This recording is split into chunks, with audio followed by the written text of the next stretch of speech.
A new Rogue One International trailer released a few days ago. I finally got a chance to sit down and watch it without any distractions, and I finally have the opportunity to give my thoughts on it. International trailers seem to give away more story detail than their counterparts. Little things that I would rather not hear or know, would rather not see. Does it matter in the long run?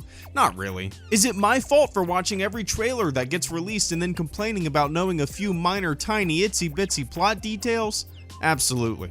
I am a tug-of-war rope being pulled on both ends. Should I watch it? No, don't watch it. But I want to watch it. The movie is so close, why can't you wait?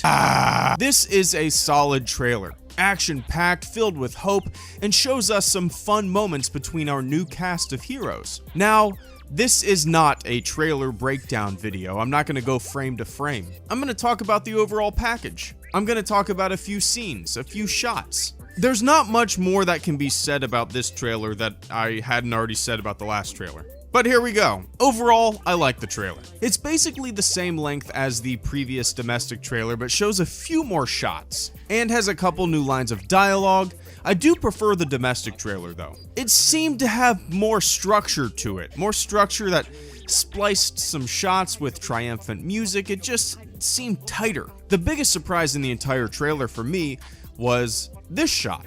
I guess this answers the mystery of whether or not the Death Star fires, right? There goes that big question right out the window. I guess there's still the possibility of this being a dream sequence or something, but I doubt it.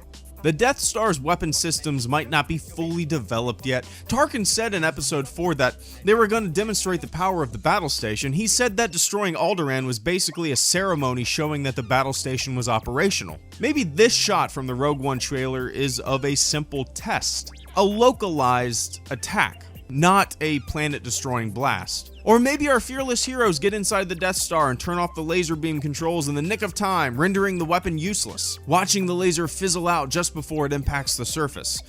Who knows? I could go down an endless rabbit hole of speculation. I find that as the movie gets closer and closer, I let my mind wander more and more. I start thinking about different plot scenarios, different theories, and different ways the movie could go. I actually have to stop myself sometimes and just tell myself, all of this will be answered in a month.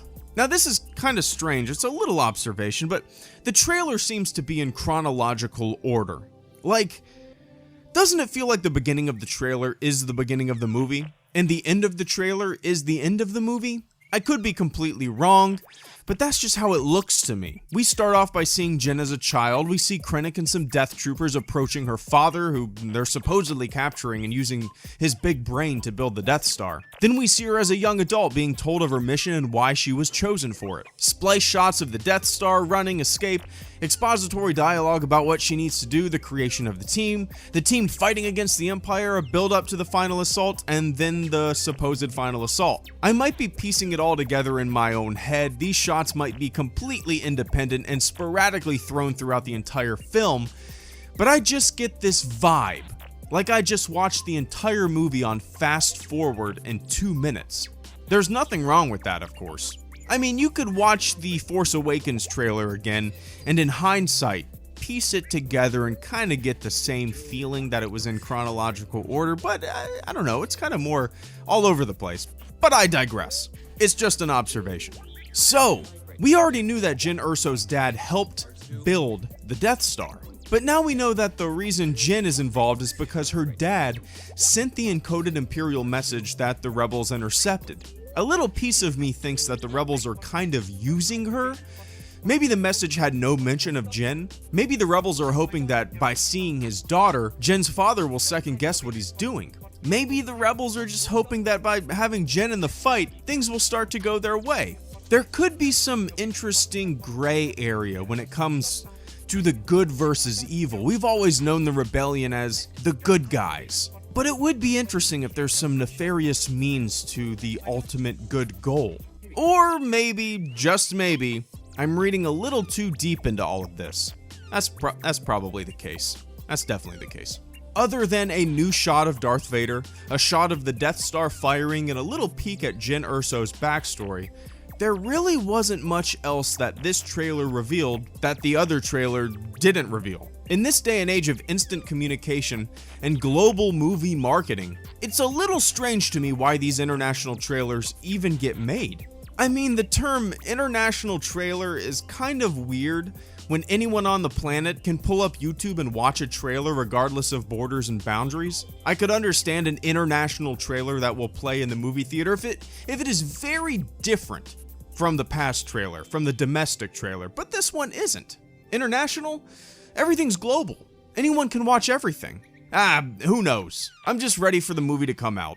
I have to admit, my hype is nowhere near where my hype was for The Force Awakens last December. I kind of feel that from the Star Wars community too. I am extremely excited for Rogue One, but I'd be lying if I said my excitement level was anywhere near last year. That, of course, will all change when I sit in the theater to watch this new spin-off Star Wars story. It's birthing an entire new segment of Star Wars movies, and that in itself is fun. It's incredible. It's going to bring something new to the table every time they make one of these. They have more freedom than the episodic films. They can take chances, and I hope they take a shitload of chances, because we're going to start to need something new. We can't continuously follow the same formula. Star Wars can't be like the Marvel movies. As much as I love the Marvel movies, they're kind of getting stagnant. They're kind of getting dull. Am I going to get roasted for that? Is that sacrilege? Are those movies like religious texts to some people? Whatever! I'm hoping for an incredibly fun ride with a lot of bumps and bruises along the way. What did you guys think of the Rogue One International trailer? Let me know in the comment section below. HelloGreedo, out.